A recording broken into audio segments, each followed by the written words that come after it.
welcome to Bernadette's Way. Today I am making brownies in a camp stove oven. I will have the recipe and van life brownies short in the description. If you have not subscribed, please subscribe for more videos. Do not forget to hit the like button. Now for how to make homemade brownies when living in a van. To begin, preheat your camp stove oven to 350 degrees Fahrenheit. Most vans do not have a microwave, and that is definitely the case for my van. Instead, I am using a New Wave induction cooktop to melt my 1.5 cups or 3 sticks of unsalted butter. I mix it every so often. I set the heat to medium-high. In the pan, I have to lower the watt usage of the pan to 900 watts because I want the New Wave to use the least amount of energy from my battery as possible. The camp stove does have burners on top that I can use, but I prefer to melt my butter inside the van as I prepare my batter. Plus, I use less propane. Anyhow, having my butter inside makes it easier for me to watch over it. As my butter is melting, I prepare my dry ingredients. First, I add in 2 2/3 cups of all-purpose flour, or 396 grams of all-purpose flour. I did attempt this recipe without measuring cups and spoons, and it came out pretty good. I know space can be very limited in the van. In saying that, you can make this recipe in one bowl. Just do your best to mix the dry ingredients first, then create a little well in your dry ingredients, and then mix only your wet ingredients inside the center of that well you created. Then mix all the ingredients together in the bowl. This way there's less dishes to wash. The next dry ingredient is 1.5 cups or 121 grams of Nestle Toll House cocoa powder. Other brands of cocoa powder can work too. I often use H-E-B or Hill Country Fair brands. I have even used Great Value cocoa powder from Walmart. I do not taste a difference, and neither has anybody else. The coffee grains may help with this because it helps to bring out the chocolate flavor, no matter which type of cocoa powder is used. On a side note, I have never tried this recipe with dark chocolate, but if you do, let me know in the comments how your brownies came out. Do not forget to add in adjustments to measurements so we can try your brownies too. Add in 1 teaspoon or 7 grams of baking powder. This is a recipe made from scratch, and you do not want to forget the baking powder and the salt because they will help the brownies to rise. Add in half a teaspoon or 4 grams of salt. I'm using regular H-E-B iodized salt. Remember to mix your butter and lower the heat if needed. I do have the van doors open to let the heat escape, and I have my fans on too. It is definitely a hot day today. I recommend early morning baking. This way you have sweets for after dinner. You definitely do not want to forget about those coffee grains. Add 3 teaspoons or 9 grams of coffee grains. You can add more coffee grains to have more of a mocha flavor, but I prefer just a chocolate flavor, and so does my family. You also can replace the water in the recipe with cold coffee. Then mix all your dry ingredients in another bowl or create a well in the same bowl where you have your dry ingredients. Add in the melted butter. Make sure all the butter is melted and not boiling. You do not want brown butter, just melted butter. Please be very careful. The pan is still hot. Pour slowly so you do not splatter the butter everywhere.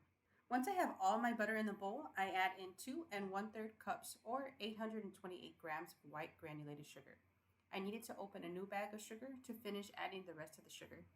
Another side note, if you try this recipe with 0-calorie sweetener, let me know in the comments below how your brownies turned out. Then add in 4 tablespoons or 61 milliliters of bottled water. I cannot use water from my van faucet for food because I add chlorine to the water. The water from the faucet comes out of a 21-gallon water tank. That water is just for washing dishes and cleaning.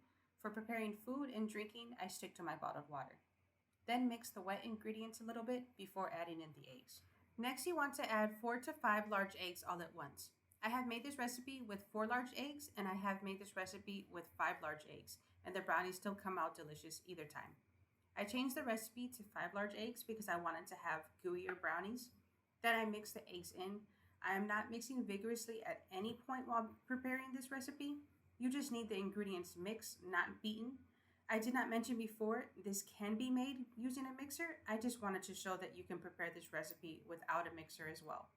Now you can add in 4 teaspoons or 21 milliliters of vanilla extract. I am using Hill Country Fair imitation vanilla extract. Mix all the wet ingredients. If you are using one bowl, try to mix just the wet ingredients and then all the ingredients. If you are using 2 bowls, combine the dry ingredients with the wet ingredients and mix until just combined. The batter will thicken and can be a little bit hard to mix. Just try and mix everything at the very bottom of the bowl as best as you can. This is another reason why I added in an extra egg to the original recipe.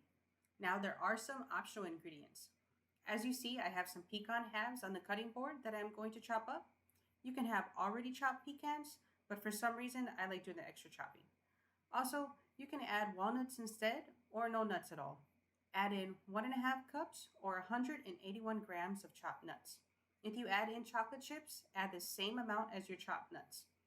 I have already added in 1.5 cups or 361 grams of semi-sweet chocolate chips.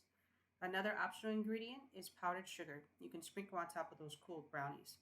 The last optional ingredient I recommend is your favorite chocolate candy. On that note, I can fit 17 Snickers or more into the middle of the brownies. I will attach my video on how to make homemade brownies with Snickers in the description because I have more detail in that video.